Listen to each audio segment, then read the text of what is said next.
السلام علیکم ورحمۃ اللہ وبرکاتہ۔ وعلیکم السلام ورحمۃ اللہ وبرکاتہ۔ کیسے ہیں شیخ؟ خیریت سے ہیں؟ الحمدللہ، اللہ کا احسان ہے۔ شیخ اپنا کچھ تمہیدی کلمات کہیں گے انشاءاللہ، اس کے بعد ہی ہم سوال و جواب کا سلسلہ شروع کریں گے۔ جو لوگ بھی کمنٹ میں سوال کرتے ہیں ہم ان سے گزارش کریں گے کہ وہ لوگ کمنٹ میں سوال کرنے کے بجائے اسٹریم یارڈ کی لنک پن کر دی گئی ہے، اس لنک کے ذریعے سے جڑیں اور آ کر کے ڈائریکٹ ہمارے شیخ محترم سے سوال پوچھیں۔ جو بھی سوالات ہوں گے ہم اس کے جوابات آپ کے سامنے رکھنے کی کوشش کریں گے۔ اگر موضوع سے ریلیٹڈ رہا تو اچھی بات ہے، اگر نہیں رہا تو عام سوال آپ بھی کر سکتے ہیں انشاءاللہ۔ جی شیخ۔ بسم اللہ الرحمن الرحیم، الحمدللہ رب العالمین، والصلاة والسلام علی نبینا محمد وعلی آلہ وصحبہ اجمعین، اما بعد۔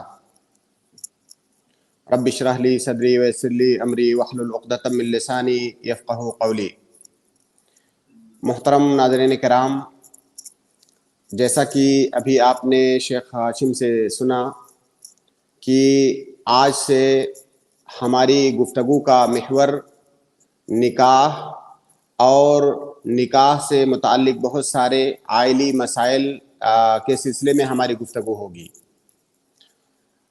ناظرین کرام، یہ بات ہم بارہا سنتے ہیں اور جانتے ہیں کہ ہمارا جو دین اسلام ہے یہ ایک کامل دین ہے۔ یہ ایک کامل دین ہے، اس کا مطلب یہ ہے کہ اس دین کے اندر وہ تمام باتیں بتائی گئی ہیں جن پر عمل کر کے ہم دنیا کے اندر بھی سعادت والی زندگی گزار سکتے ہیں اور آخرت میں بھی ہم کامیاب ہو سکتے ہیں۔ اس دنیا میں زندگی گزارتے ہوئے کوئی ایسا مسئلہ نہیں ہے جو ہمیں درپیش آتا ہو اور ہماری شریعت نے اس کا کوئی مناسب حل نہ بتایا ہو۔ ہم سبھی جانتے ہیں کہ سماج اور معاشرے میں جب ہم زندگی گزارتے ہیں تو عبادات تو ہم کرتے ہی ہیں اللہ رب العالمین کو راضی کرنے کے لیے، جس کا مقصد خالص اور خالص آخرت ہوتا ہے، لیکن اس کے علاوہ دنیا کے اندر ہماری بے شمار ضرورتیں ہیں۔ وہ ضرورتیں سماجیات سے متعلق ہیں، سیاسیات سے متعلق ہیں، اقتصادیات سے متعلق ہیں اور کھانے پینے سے متعلق ہیں، پہننے سے متعلق ہیں، ایک دوسرے سے متعلق ایک دوسرے سے ہمارا تعامل اور ویوہار کیسا ہو، یہ تمام چیزیں ہمیں پیش آتی ہیں۔ اور ان تمام چیزوں میں سے کوئی بھی ایسا گوشہ نہیں ہے جس کو ہماری شریعت نے تشنا چھوڑا ہو اور جس کے بارے میں ہماری شریعت کے اندر رہنما اصول موجود نہ ہوں۔ یہاں تک کہ بعض صحابہ کرام سے بعض یہودیوں نے پوچھا، غالباً وہ سلمان فارسی رضی اللہ تعالیٰ عنہ ہیں، ان سے بعض یہودیوں نے مذاق کرتے ہوئے پوچھا، دین کا مذاق بناتے ہوئے، کہ یہ تمہارا نبی کیسا نبی ہے جو تمہیں ہر بات سکھاتا ہے، یہاں تک کہ جو ہے پیشاب پیخانہ کرنے کا طریقہ بھی سکھاتا ہے۔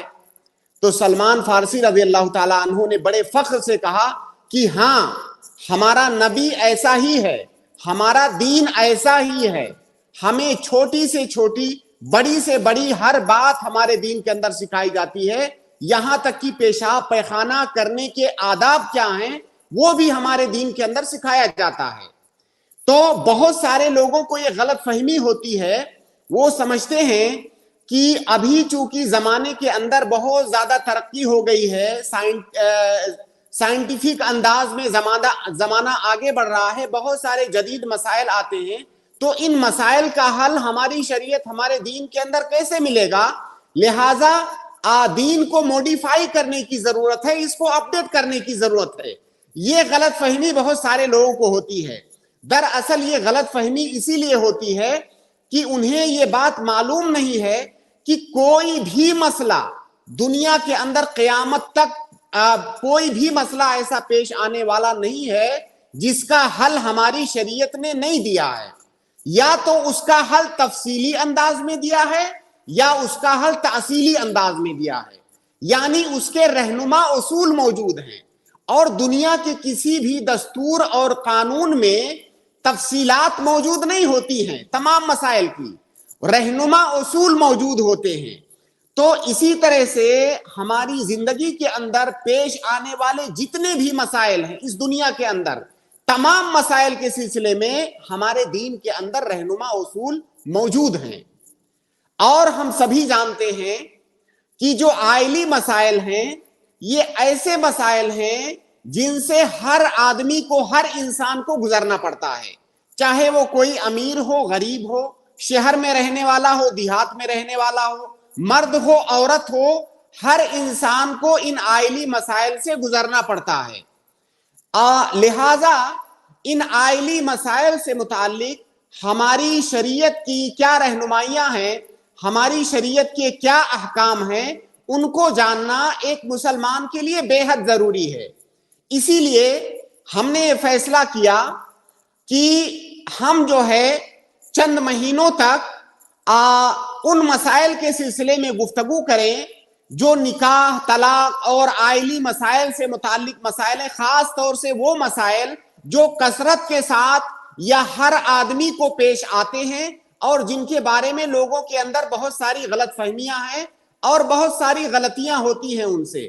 لہٰذا آج سے ہماری گفتگو کا محور نکاح، طلاق یا نکاح سے متعلق پیدا ہونے والے جو دیگر مسائل ہیں وہ مسائل ہوں گے. تو آج کی ہم اپنی یہ گفتگو یہاں سے شروع کرتے ہیں. سب سے پہلے ہم یہ جاننے کی کوشش کرتے ہیں کہ نکاح کو ہماری شریعت کس نگاہ سے دیکھتی ہے اور نکاح کی ہماری شریعت کے اندر کیا اہمیت ہے شادی اور بیاہ کی، اور شادی اور بیاہ اور نکاح کے ہماری شریعت کے اندر کیا مقاصد ہیں، اس کے اہداف کیا ہیں، اس کی حکمتیں کیا ہیں نکاح کی. تو سامعین کرام، نکاح یہ کوئی عام چیز نہیں ہے جس کو ہم روا روی میں لیں، بلکہ نکاح کے بہت اہم اور عظیم مقاصد ہیں ہماری شریعت کے اندر، جس کو کہ جگہ جگہ پر کتاب و سنت کے اندر بتایا گیا ہے. اگر ہم ان پر غور کریں تو آسانی کے ساتھ ہم انہیں سمجھ سکتے ہیں اور عرض واقع پر بھی ہم اس کا روزمرہ مشاہدہ کرتے ہیں کہ نکاح کی کیا اہمیت ہے ایک انسان کی اور خاص طور سے ایک مسلمان کی زندگی میں. تو نکاح کا ہماری شریعت کے اندر جو سب سے بڑا مقصد، سب سے بڑا جو ٹارگٹ ہے وہ ہے نسل انسانی کا بقا، نسل انسانی کی حفاظت. ہم سبھی جانتے ہیں کہ نکاح سے جو تعلقات استوار ہوتے ہیں ایک مرد اور ایک عورت کے درمیان، دو خاندانوں کے درمیان، انہی تعلقات کی بنا پر نسل انسانی آگے بڑھتی ہے. اگر ہم ان تعلقات کو مائنس کر دیں تو دنیا کا بقا یہ ممکن نہیں ہے. تو دنیا کا بقا، نسل انسانی کا بقا اور سماج اور معاشرے اور سوسائٹی کی تشکیل اسی نکاح سے طے ہوتی ہے. تو سب سے بڑا مقصد نکاح کا ہماری شریعت کے اندر انسانی نسل کی حفاظت کرنا ہے تاکہ انسانی نسل آگے بڑھے اور یہ دنیا باقی رہے. اللہ رب العالمین قرآن کریم کے اندر ارشاد فرماتا ہے، سورہ نساء کی جو پہلی آیت ہے، یا ایھا الناس اتقوا ربکم الذی خلقکم من نفس واحدہ وخلق منها زوجها وبث منہما رجالا کثیرا ونساء. اللہ رب العالمین نے یہاں پر نسل انسانی کی جو ابتدا ہے اس ابتدا کی جانب اشارہ کیا ہے کہ اللہ رب العالمین نے اس دنیا کو قائم رکھنے کے لیے مرد اور عورت کے جوڑے بنائے اور پھر انہی جوڑے کے ذریعہ سے نسل انسانی آگے بڑھتی ہے، اس کی افزائش ہوتی ہے. تو بغیر نکاح کے سماج اور سوسائٹی کی بقا اور اس کی افزائش یہ ممکن نہیں ہے. تو یہ سب سے بڑا مقصد ہے. اسی طرح سے اللہ کے نبی صلی اللہ علیہ وسلم کی ایک حدیث ہے جس کی جانب شیخ ہاشم نے اشارہ فرمایا. اللہ کے نبی صلی اللہ علیہ وسلم فرماتے ہیں کہ تزوج الودود الولود، شادی کی رغبت دلاتے ہوئے اللہ کے نبی صلی اللہ علیہ وسلم نے فرمایا کہ محبت کرنے والی عورت سے اور زیادہ بچے پیدا کرنے والی عورت سے شادی کرو. فإنی مکافر بکم الامم، جب قیامت کے دن تمام امتیں اللہ رب العالمین کے سامنے حاضر ہوں گی تو اس دن میں اپنی امتیوں کی کثرت پر فخر کروں گا، لوگوں کے درمیان میں فخر کروں گا. لہذا کثرت سے شادی کرو. تو شادی کرنے کا ایک مقصد نسل انسانی کی بقا ہے، جس کے بغیر انسانی نسل آگے نہیں بڑھ سکتی۔ اسی طرح سے شادی کا ایک مقصد ہماری شریعت کے اندر یہ ہے کہ ہم انسانوں کو اللہ رب العالمین نے جس طرح سے پیدا کیا ہے، ہمارا مزاج اور ہماری طبیعت کو اللہ رب العالمین نے جیسا بنایا ہے، تو ہماری طبیعت میں اولاد کی محبت اور عورتوں کی محبت کو ودیعت کر دیا ہے۔ ہر انسان کے اندر اولاد کی چاہت ہوتی ہے، اور ظاہر ہے اولاد کی یہ چاہت بغیر نکاح کے پوری نہیں ہو سکتی۔ تو گویا کہ انسان کی جو فطرت ہے اولاد کی محبت، اس فطرت اور اس ضرورت کی تکمیل کے لیے نکاح یہ لابدی اور ضروری ہے۔ اگر صحیح طریقے سے کوئی اولاد حاصل کرنا چاہتا ہے تو نکاح یہ ضروری ہے۔ اللہ رب العالمین فرماتا ہے المال والبنون زینت الحیات الدنیا، مال کو اور اولاد کو اللہ رب العالمین نے اس دنیا کی زینت بتلایا ہے، اور دنیا کی یہ زینت بغیر نکاح کے حاصل نہیں ہو سکتی۔ اسی طرح سے اس کا فائدہ نہ صرف یہ کہ دنیا کے اندر ہے، یہ دنیا کے اندر زینت ہے، بلکہ یہ جو نکاح کی وجہ سے جو بچے پیدا ہوتے ہیں، یہ بچے آخرت میں بھی ہماری کامیابی کا باعث ہوتے ہیں۔ آپ یاد کیجئے اس حدیث کو جس میں اللہ کے نبی صلی اللہ علیہ وسلم فرماتے ہیں کہ اذا مات الانسان انقطع عنہ عملہ الا من ثلاثہ، کہ جب انسان مر جاتا ہے تو جو اس کے دنیاوی اعمال ہیں وہ منقطع ہو جاتے ہیں، اب وہ عمل نہیں کر سکتا لوٹ کر کے۔ البتہ 3 طرح کے اعمال ایسے ہیں جن کے ثواب کا سلسلہ اس کو مسلسل جاری رہتا ہے اس کے لیے۔ انہی 3 طرح کے اعمال میں سے اللہ تعالیٰ نے فرمایا اولد صالح یدعو لہ، اگر کسی کے پاس نیک اولاد ہے، اس نے نیک اولاد اپنے پیچھے چھوڑا ہے، اور وہ اولاد اپنے ماں باپ کے لیے دعا کرے، تو ان کی دعاؤں کے اثر کا فائدہ اسے مرنے کے بعد بھی ملتا رہے گا۔ تو یہ اس کا اخروی فائدہ ہے۔ اسی طرح سے ایک اور حدیث ہے اللہ کے نبی صلی اللہ علیہ وسلم کی، آپ جس میں فرماتے ہیں کہ من کان لہ 3 بنات فصبر علیہن وأطعمهن وسقاهن وكساهن من جدته كنا له حجابا من النار يوم القيامة۔ اگر کسی کے پاس 3 بچیاں ہوں، ان بچیوں کی تربیت کرے، ان کو کھلائے پلائے، ان کو کپڑا پہنائے، ان کی ضروریات پوری کرے، جو مشقتیں اٹھانی پڑتی ہیں ان پر صبر کرے، اگر وہ ایسا کرتا ہے كنا له حجابا من النار، تو بچیاں جہنم سے حجاب ہوں گی، جہنم میں جانے سے اس کو روکیں گی قیامت کے دن۔ اور ظاہر ہے یہ فائدہ آپ کو اسی وقت حاصل ہو سکتا ہے، یہ اخروی فائدہ، جب آپ نکاح کریں گے۔ اسی طرح سے نکاح کا ایک مقصد ہماری شریعت کے اندر یہ ہے کہ انسان کے اندر، ہر انسان کے اندر جنسی شہوت یہ فطرتاً پائی جاتی ہے، یہ ایک نیچرل چیز ہے، اور ہم انسانوں کی جو فطری ضرورتیں ہیں، چاہے وہ کھانا پینا ہو یا دنیا کی دوسری ضرورتیں ہوں یا جنسی جو ضرورت ہے، اس ضرورت کی تکمیل کا سامان اللہ رب العالمین نے ہمارے لیے مہیا کیا ہے۔ بس دنیا کے دیگر لوگوں میں اور اسلام میں فرق یہ ہے کہ اللہ رب العالمین ہماری وہ فطری ضرورتیں مہذب انداز میں پوری کرتا ہے۔ تو اللہ رب العالمین نے انسانوں کی فطری ضرورتیں جو ہیں، جو اس کی جنسی ضرورتیں، ان کو پورا کرنے کا انتظام نکاح کے ذریعہ سے کیا ہے۔ اور اس بات کا کوئی بھی انکار نہیں کر سکتا کہ ہر انسان کی یہ ضرورت ہے۔ اب ظاہر ہے اس ضرورت کو یا تو آدمی آزاد چھوڑ دے، جیسے چاہے حیوانوں کی طرح سے کہیں بھی پورا کرے، یا تو اس ضرورت کو ایک دائرے میں رہتے ہوئے، ایک مہذب دائرے میں رہتے ہوئے پوری کرے۔ تو اللہ رب العالمین نے اس سے روکا نہیں ہے انسان کو، انسان کی کسی ضرورت سے انسان کو روکا نہیں ہے، بلکہ اسے اسلامی طریقے پر مہذب انداز میں اس کی تکمیل کا سامان اللہ رب العالمین نے ہمارے لیے مہیا کیا ہے، اور نکاح یہ ان میں سے ایک ہے۔ اسی طرح سے نکاح کا ایک مقصد ہے انسانوں کی عزت و عفت کی حفاظت کرنا.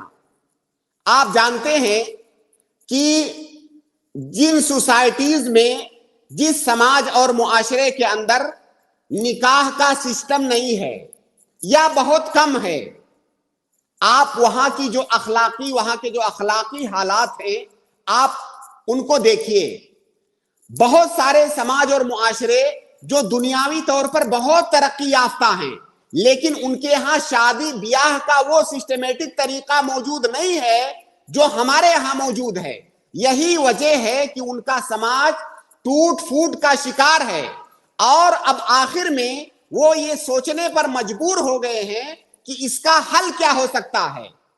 نسلیں برباد ہو رہی ہیں اور اخلاقی گراوٹ اپنی انتہا پر ہے. تو شادی بیاہ اور نکاح کا جو سسٹم ہے ہماری شریعت کے اندر, اس کا ایک بہت بڑا مقصد انسانوں کی عزت و عفت کی حفاظت کرنا ہے. اسی طرح سے شادی بیاہ کا ایک مقصد ہے انسانوں کے درمیان محبت پیدا کرنا. جب ایک مرد اور عورت کی شادی ہوتی ہے تو اللہ رب العالمین فطری طور سے ان کے درمیان محبت پیدا کر دیتا ہے, اور محبت انسان کی فطری ضرورت ہے.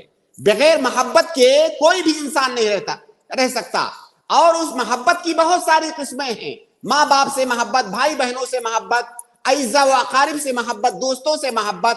اسی طرح سے ایک محبت نوعیت کی ایسی بھی ہے جو شادی بیاہ کے بعد ہی حاصل ہو سکتی ہے, اور اس محبت کی تکمیل کا انتظام اللہ رب العالمین نے نکاح کے ذریعہ سے کیا.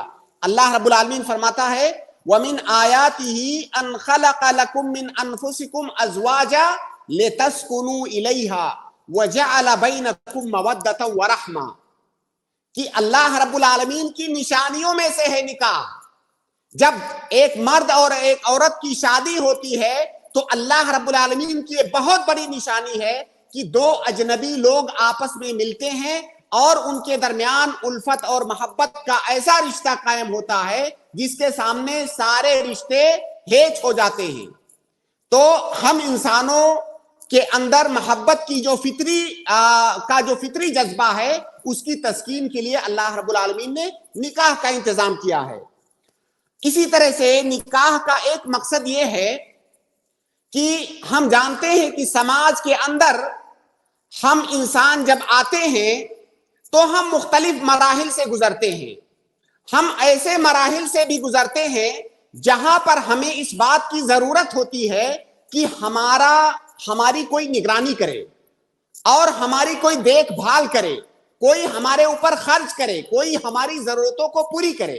آپ تصور کیجئے کہ ظاہر ہے یہ جب دنیا قائم ہے تو اس میں نسل انسانی بڑھے گی, چاہے وہ نکاح کے ذریعہ سے ہو یا زنا کے ذریعہ سے. اگر اس کو روک دیا جائے تو دنیا ختم ہو جائے گی. اب اگر نکاح کا انتظام نہ ہو اور نسل انسانی بڑھے, بچے پیدا ہوں, تو ان بچوں کی ذمہ داری کون اٹھائے گا؟ اسی طرح سے وہ ان عورتوں کی ذمہ داری کون اٹھائے گا؟ تو نکاح یہ ایک ایسا سسٹم ہے جس کے ذریعہ سے اللہ رب العالمین نے ایک دوسرے کی خدمت پر لوگوں کو مامور کر دیا ہے. تو نکاح کے ذریعہ سے آدمی عورتوں پر خرچ کرتا ہے, بچوں پر خرچ کرتا ہے, ان کی ضرورتوں کو پوری کرتا ہے. اسی لیے آپ دیکھیں گے کہ جن سماج اور معاشروں میں نکاح کا سسٹم نہیں ہے وہاں پر ایسے بچوں کے لیے جن کے کوئی ماں باپ, کوئی وارث نہیں, وہ لاوارث ہیں, ایسے بچوں کے لیے انتظام کرنا پڑتا ہے, اور ان کی تربیت کیسی ہوتی ہے آپ یہ بہتر جانتے ہیں. اور یہ جو نئی نسل ہوتی ہے, سماج یہی نئی نسل طے کرتی ہے کہ سماج کس طرف جائے گا. تو اگر ان بچوں پر خرچ کرنے والا, ان کی ضروریات کو پوری کرنے والا کوئی نہ ہو تو یہ اس سسٹم کا وجود میں آنا یہ ممکن نہیں ہے. اللہ کے نبی اللہ رب العالمین فرماتا ہے وَلَهُنَّ عَلَيْكُمْ رِزْقُهُنَّ وَكِسْوَتُهُنَّ بِالْمَعْرُوفِ. بیویوں کے بارے میں اللہ رب العالمین نے ان کے حقوق کا ذکر کرتے ہوئے فرمایا کہ بیویوں کا خرچہ تمہارے اوپر واجب ہے, بیویوں کی تمام ضروریات کو پوری کرنا تمہارے اوپر واجب ہے. تو یہ ایک بہت بڑی حکمت اور ایک بہت بڑا مقصد ہے نکاح کا. اسی طرح سے ایک بڑا مقصد یہ ہے کہ سماج اور سوسائٹی کے اندر بہت سارے خاندان رہتے ہیں, بہت سارے قبیلے رہتے ہیں. ان خاندانوں کا, ان قبیلوں کا, ان لوگوں کا کو آپس میں جو جوڑنے والی چیز ہے سب سے مضبوط رشتے کے ساتھ, وہ رشتہ ہے نکاح کا رشتہ. اسی لیے ہم دیکھتے ہیں کہ بہت سارے خاندان جن میں آپس میں دشمنیاں ہوتی ہیں, بہت سخت قسم کی دشمنیاں, لیکن جب شادی ہو جاتی ہے یہ دشمنیاں محبت میں بدل جاتی ہیں. تو یہ سماج اور معاشرے کے افراد کو, خاندانوں کو, قبیلوں کو آپس میں جوڑنے کا ایک بہترین طریقہ ہے نکاح. اس کے ذریعے سے اللہ رب العالمین لوگوں کو جوڑتا ہے. اللہ رب العالمین فرماتا ہے هو الذی خلق من الماء بشرا فجعله نسبا وصہرا. ایک تو نسب کے ذریعے سے اللہ رب العالمین افراد کو جوڑتا ہے معاشرے کے, دوسرا جو سسرالی رشتہ ہوتا ہے اس کے ذریعے سے نئے تعلقات قائم ہوتے ہیں لوگوں کے درمیان, اور سماج اور معاشرہ اس کے ذریعے سے آگے بڑھتا ہے. اسی طرح سے نسل انسانی کی تربیت کا جو مسئلہ ہے, اگر نکاح کو ختم کر دیا جائے تو نسل انسانی کی اچھی تربیت کرنا یہ ممکن نہیں ہے. جیسا کہ میں نے ابھی عرض کیا کہ وہ بچے جو لاوارث ہیں, چاہے ہمارے ملک میں یا دوسرے ممالک میں, ان کے کیا حالات ہوتے ہیں. آپ تصور کیجئے کہ اگر نکاح کا سسٹم موجود نہ ہو اور سارے ہی بچے اس طرح سے لاوارث ہوں, ان کی ذمہ داری کون اٹھائے گا, ان کی تربیت کون کرے گا, وہ بچے ضائع ہو جائیں گے. تو نکاح ہی ایک ایسا سسٹم ہے, یہ ایک ایسی لڑی ہے جو لوگوں کو آپس میں پروتی ہے اور نئی نسل کی تربیت ہوتی ہے. اس کے علاوہ سب سے بڑی بات جو آخری چیز میں ذکر کروں گا, دیکھیے نکاح کے جو اہداف و مقاصد ہیں وہ بہت زیادہ ہیں, چاہے وہ دنیاوی ہو یا اخروی ہو, لیکن یہ چند باتیں ہیں جو بہت زیادہ اہم ہیں جن کا میں نے ذکر کیا. ایک آخری بات کہ جو نکاح اور شادی بیاہ کا جو رشتہ ہے یہ صرف دنیاوی تعلقات تک محدود نہیں ہے. یہ ہماری شریعت نے اس کو عبادت کا درجہ دیا ہے. ہماری شریعت میں نکاح کرنا, شادی کرنا, تعلقات استوار کرنا یہ صرف دنیاوی معاملہ نہیں ہے بلکہ یہ عبادت ہے. اللہ کے نبی صلی اللہ علیہ وسلم ایک حدیث کے اندر فرماتے ہیں کہ وَفِي بُضْعِ أَحَدِكُمْ صَدَقَةٌ, کہ جب انسان کوئی مرد اپنی بیوی سے ملتا ہے تو یہ صدقہ ہے. صحابہ کرام نے عرض کیا کہ کیا یہ بھی صدقہ ہے؟ اگر کوئی صحبت کرتا ہے اپنی بیوی سے, کیا یہ بھی ثواب کا کام ہے؟ اللہ کے نبی صلی اللہ علیہ وسلم نے فرمایا کہ تم بتاؤ کہ اگر کوئی آدمی زنا کرے تو کیا اسے گناہ ملے گا کہ نہیں؟ تو جب وہ حرام کاری کر رہا ہے اسے گناہ مل رہا ہے, تو جب وہ نکاح کے ذریعے سے اپنی بیوی سے ملتا ہے تو اسے ثواب کیوں نہیں ملے گا؟ تو نکاح یہ صرف دنیاوی معاملے کی حد تک محدود نہیں ہے, ہماری شریعت نے اس کو عبادت بتلایا ہے. اسی طرح سے جس حدیث کی جانب آپ نے اشارہ کیا شیخ ہاشم, کہ بعض صحابہ کرام اللہ کے نبی صلی اللہ علیہ وسلم کے پاس آئے, آپ کی بعض بیویوں سے انہوں نے آپ کا جو 24 گھنٹے کا روٹین ہے اس کو جاننے کی کوشش کی تاکہ اس کی اتباع کر سکیں. تو جب آپ کی بیویوں نے بتایا کہ اللہ کے نبی صلی اللہ علیہ وسلم ایسے ایسے عبادت کرتے ہیں تو بڑے حیران ہوئے, کہے کہ پھر تو ہم کچھ بھی نہیں کرتے ہیں. کأنہم تقالوا, انہوں نے اپنی عبادتوں کو بہت کم سمجھا. تو بعض لوگوں نے کہا کہ اب میں ہمیشہ روزہ ہی رکھوں گا, بعض نے کہا میں رات بھر تہجد ہی پڑھوں گا. تو اللہ کے نبی صلی اللہ علیہ وسلم کو جب خبر لگی تو آپ نے ان کو نصیحت کی اور فرمایا کہ دیکھو یہ کوئی تقوی نہیں ہے, نکاح کو چھوڑ دینا یہ تقوی اور دینداری نہیں ہے. میں تم میں سب سے زیادہ متقی ہوں, اس کے باوجود بھی یہ تمام دنیاوی کام میں کرتا ہوں اور شادی بھی کرتا ہوں.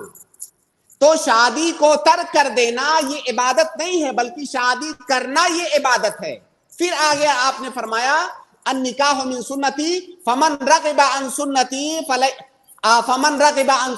فلیس منی. آپ نے فرمایا کہ میں شادی کرتا ہوں یہ میری سنت ہے, اگر میری سنت سے کوئی اعراض کرے فلیس منی, تو وہ ہم میں سے نہیں ہے یا ہمارے راستے پر نہیں ہے.